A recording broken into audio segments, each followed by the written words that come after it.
Before we look up for an actual motion problem, let's first check on all the formulas we need to know for solving a motion problem. And here are distance, speed, acceleration vector, and position of a particle. And as you can see, the distance is just the integral of the speed. And it has dx over dt and dy over dt. These numbers would usually be given in the question, so you can just plug those numbers into the formula to get speed and distance. And why I put position formula here is that the XA I think is very important, because when you are being asked for a position, you need to first plug in the already known position, which is XA, to add it with the integral of velocity, and then you get xb, which is the position you want to solve for. And acceleration vector is just the second derivative of x and the second derivative of y. And another formula is related to acceleration vector is the magnitude. I have seldomly see it being asked in a question, so I think it's not really an important one. And it's just the second derivative of x square and then second derivative y square add together and then take the square root of them. Okay, so now let's look up for a motion problem. This question is from 2012 and it's question 2, which means that we can use calculator for this question. First, let's read what the questions say. At this point, I want to circle up the position at time equals to t and the value of dx over dt and dy over dt, because I think these are important. And then we can just read question A. Is the horizontal movement of particle blah blah blah at time equals to t? Okay, so we know it's about horizontal movement, so we don't need to care anything about y. The only thing we need to care about is x.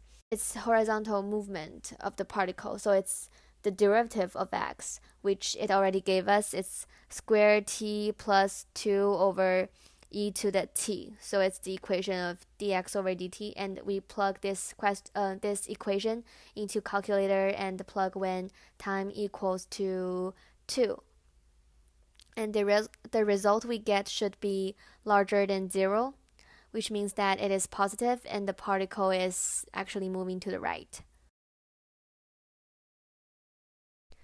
However, this question is not over yet. It also asks us to find the slope of the path of the particle at time equals to 2. What is the slope? Slope is dy over dx. And how do we find dy over dx? Well, here's the formula. dy over dx equals to dy over dt multiplied by dt over dx. And we already know what is we already know what is dx over dt and what is dy over dt. So let's just plug those equations into the calculator and plug when time equals to 2, and the result we get should be 3.055. So the slope is 3.055. So now let's take a look at question B. The question B asks about the x-coordinate of the position at time equals to 4. So y is no longer important. We only need to look at x. And because the original position it gave in the problem is time equals to 2, and the position x-coordinate is 1.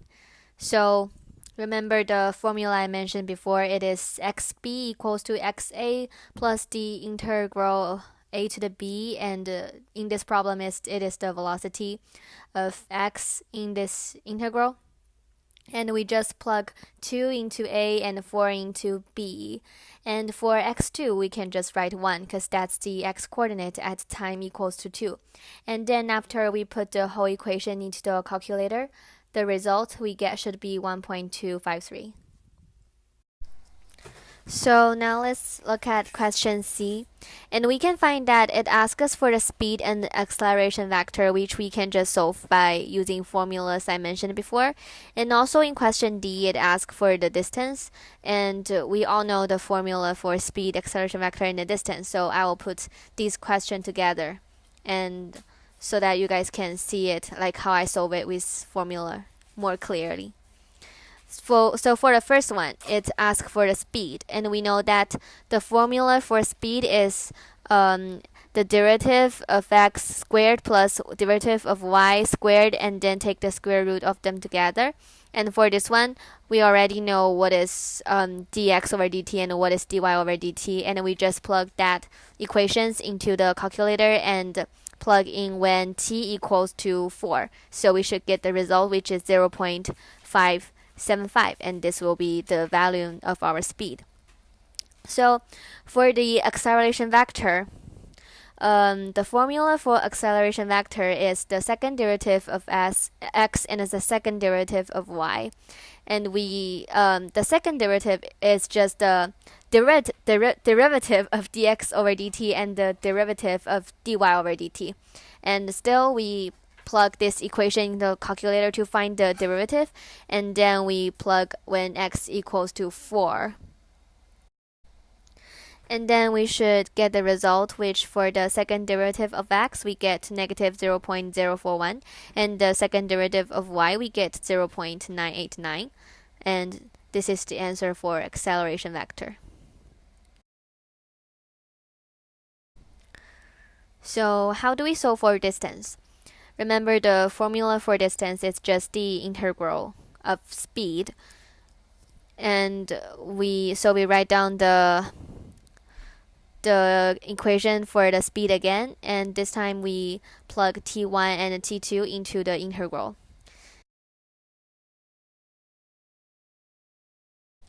Oops, I made a mistake here. It should not be dy over dx, it should be dy over dt. Let's erase dx and plug dt. So now let's see what is t1 and t2. In the question, it gave that the particle from time t equals to 2 to t equals to 4. So t1 is 2 and t2 is 4. We just plug 2 and 4 into this equation. And then we plug the equation for dx over dt and dy over dt also into this formula. And then we plug the whole formula into the calculator and solve for the integral. And then we should get the answer, which is 0.651.